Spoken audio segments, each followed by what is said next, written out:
And now, the biggest rivalry in NWA, Bentonville and Fayetteville. But oh boy, this one was lopsided. Bentonville's QB with the easy escape plan, getting away from defenders, finds a receiver in the end zone.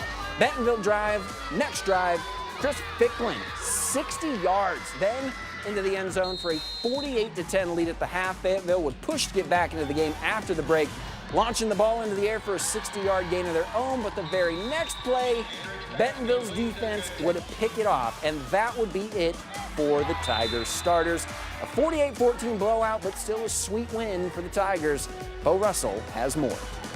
Hey Alex, yeah, well, I'm here at Fayetteville High School where an absolute whooping has just taken place. You know, a crosstown game, Bentonville-Fayetteville rivalry game, big deal.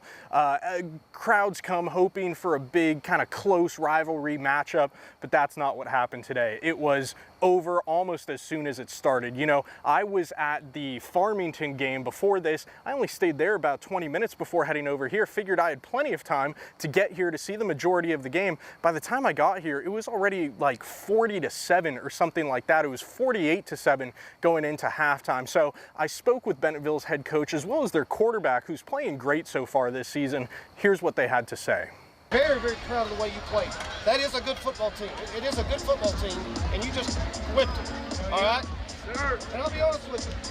My expectations were us to freaking get after you. I didn't know it looked like that, but I'm proud of the way you played. It's great. It's always fun being a team like that.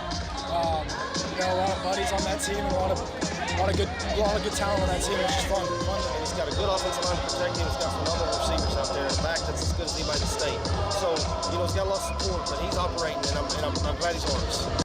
Again, Bentonville's playing fantastic. Not as well as Shohei Ohtani's playing tonight, a little unrelated. 3 home runs and 10 strikeouts. That's insane. But nevertheless, Bentonville had a great game here tonight. You know, Fayetteville, unfortunately, just couldn't match up to Bentonville, who's a great team. You know, I was at that game earlier in the season when they beat the #2 team in Missouri. So Bentonville is shaping up right now to be an absolute powerhouse as we're heading deeper into the season. So, unfortunately, this wasn't the game of the week. But, Alex, as I understand, there is a game of the week.